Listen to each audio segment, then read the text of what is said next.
Jelaskan mungkin Bu ya. Ya, jadi stres itu kan sebenarnya sesuatu yang dalam diri kita ya kan berhubungan dengan emosi dan akhirnya mempengaruhi cara berpikir kita, mempengaruhi perilaku kita yang awalnya adalah sebenarnya ada pencetusnya.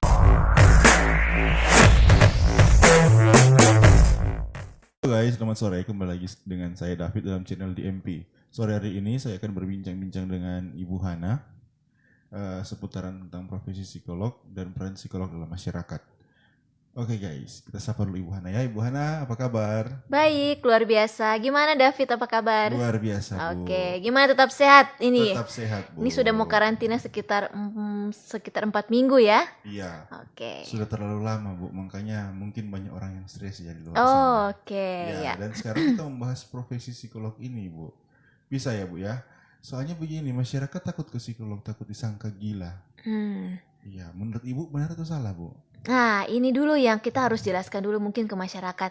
Apa sih itu psikolog gitu Iya. kan? Oke.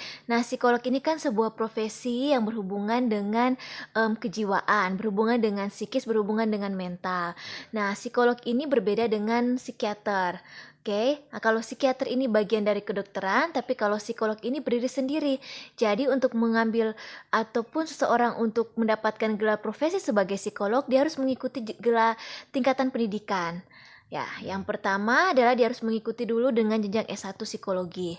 Oke, kemudian baru dia lanjut kemudian dengan S2.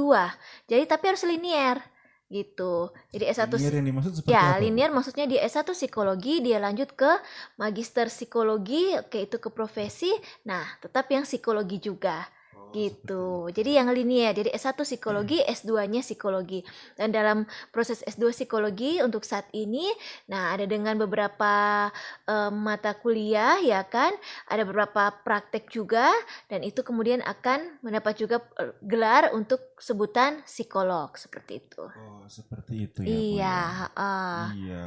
Terus kenapa masyarakat pada takut ya Bu ya untuk ke psikolog Oh, Bu? oke. Sebenarnya kalau bukan takut ya, Heeh. karena ketidaktahuan masyarakat gitu. Masyarakat bukan takut, tapi ketidaktahuan masyarakat tentang profesi ini gitu. Oke. Mm. Kalau boleh tahu Bu, profesi ini perannya apa Bu bagi masyarakat? Ya, perannya adalah bagaimana psikolog membantu dalam pencegahan, kemudian psikolog juga membantu dalam penanganan untuk masyarakat untuk kesejahteraan psikologis. Jadi kesejahteraan psikologis di sini berhubungan dengan, lebih bahasa halusnya lebih ke mental dari masyarakat.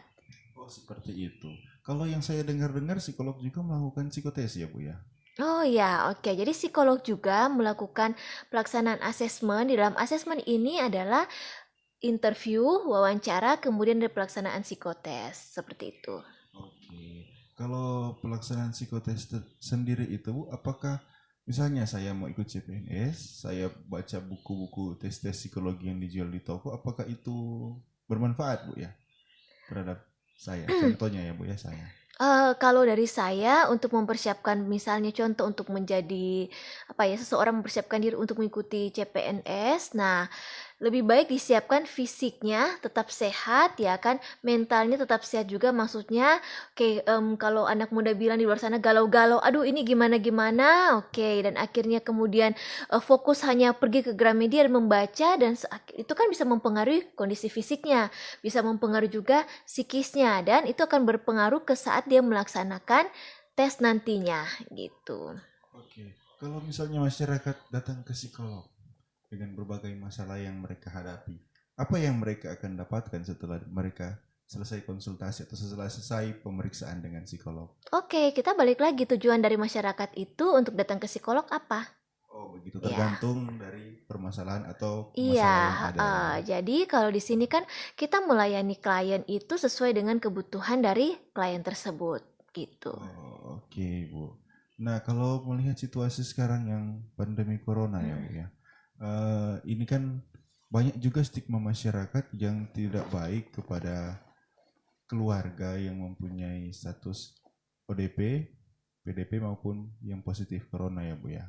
Menurut Ibu hal apa yang bisa keluarga itu lakukan menghadapi stigma-stigma masyarakat yang hanya menjudge keluarga itu? Oke, yang pertama sebenarnya kalau kita melihat situasi saat ini seperti sebuah fenomena dalam arti ketidaktahuan masyarakat. Akhirnya munculnya sesuatu yang mengkhawatirkan di kalangan masyarakat. Jadi dalam hal ini perannya pemerintah sangat besar, oke, untuk membantu mensosialisasi, oke, mengedukasi ke masyarakat mengenai tentang apa sih ini ODP, apa ini PDP dan positif. Dan ini COVID-19 atau biasa orang sebut dengan corona ini apa? Gitu. Jadi itu sebenarnya ketidaktahuan masyarakat akhirnya membuat mereka khawatir, membuat mereka merasa bahwa ODP, PDP dan orang yang positif ini sesuatu yang menakutkan untuk dijauhi. Oke, seperti itu ya Bu ya. Nah, dalam ini status corona ini, apakah seseorang yang kan banyak ini sekarang yang pengangguran ya Bu, yang dirumahkan, seseorang itu bisa mengalami stressing dan dia bisa merasakan titik terendah dalam hidupnya sehingga dia tidak bisa mampu lagi untuk berdiri. Ya, sebelumnya kita harus paham dulu lagi tentang stres itu apa, ya kan? Ya, bisa dijelaskan mungkin Bu ya. Ya, jadi stres itu kan sebenarnya sesuatu yang dalam diri kita, ya kan, berhubungan dengan emosi dan akhirnya mempengaruhi cara berpikir kita, mempengaruhi perilaku kita yang awalnya adalah sebenarnya ada pencetusnya. Oke, seperti mungkin yang tadi David katakan ya. Oke, mungkin faktornya karena mungkin korban PHK atau jangan dulu sampai korban PHK, mungkin karena orang sudah terlalu lama di rumah selama 4 minggu, akhirnya orang sekarang lebih mengeluhkan dengan kata stres gitu kan. Nah, jadi stres itu sebenarnya sesuatu di dalam diri kita dan akhirnya itu mempengaruhi sebenarnya bukan hanya ke diri kita tapi juga mulai mempengaruhi orang lain dan dampaknya adalah kayak orang lain mungkin jadi kayak bahan untuk diomelin-omelin atau ya akhirnya apa ya kalau bahasa Manado bilang suka marah-marah ya kan, jadi marah-marah ke keluarganya, suami, istri ataupun anak-anak. Nah itu kalau orang yang dia mudah untuk mengekspresikan gitu, jadi dia bisa mengekspresikan ketidaknyamanannya, dia bisa mengatakan bahwa saya ini stres. Tapi ada juga orang yang untuk menghadapi situasi saat ini, nah mereka lebih merespon dengan stres, tapi stres yang lebih menyakiti diri sendiri. Nah, misalnya mereka mulai lebih banyak waktu di rumah dan kemudian bukan banyak waktu di rumah, lebih banyak waktu di dalam kamar, ya kan, lebih mungkin berpikir hal-hal yang negatif yang membuat diri mereka sebenarnya bukan untuk kuat, bukan untuk tetap bangkit, tapi lebih menyakiti diri, dalam tanda kutip mereka menyakiti diri mereka sendiri. Seperti itu. Oke, jadi lebih baik kalau sudah merasakan keadaan yang seperti itu tetap berpikir positif ya Bu ya. Iya, dalam arti bahwa ketika kita di psikologi kita punya the power of mind. Kita mempunyai kekuatan pikiran yang mampu mengontrol diri kita sendiri. Jadi ketika kita berpikiran negatif berarti kan kita menyalurkan energi yang negatif. Tapi ketika kita berpikiran positif berarti kita menyalurkan energi yang positif. Gitu. Itu sebenarnya salah satu cara bagaimana kita untuk menghadapi atau melawan ya, dalam arti melawan situasi saat ini. Melawan dalam arti bukan kita melawan juga balik lagi dengan ODP-nya atau PDP atau orang, tapi virus yang kita lawan gitu. Oke. Nah Bu, dalam keadaan situasi seperti ini, kalau orang sakit fisik kan ke dokter, banyak dokter buka tempat praktek di mana saja. Kalau untuk psikolog sendiri Bu, kalau misalnya ada yang ingin konsultasi atau ada yang ingin sharing, di mana Bu ya, mau hubungi di mana atau di mana yang bisa mereka cari Bu? Oke, ya, saat ini tetap pelayanan psikologi kami mengikuti instruksi juga pemerintah dalam arti bila kondisi tersebut memang ada kasus-kasus yang memang akan mendapat penanganan segera, seperti misalnya orang tersebut dia sudah memiliki resiko atau mulai ada perilaku untuk melakukan bunuh diri, ya kan, menyakiti diri sendiri, dan itu mau tidak mau dia harus berhadapan langsung dengan psikolognya.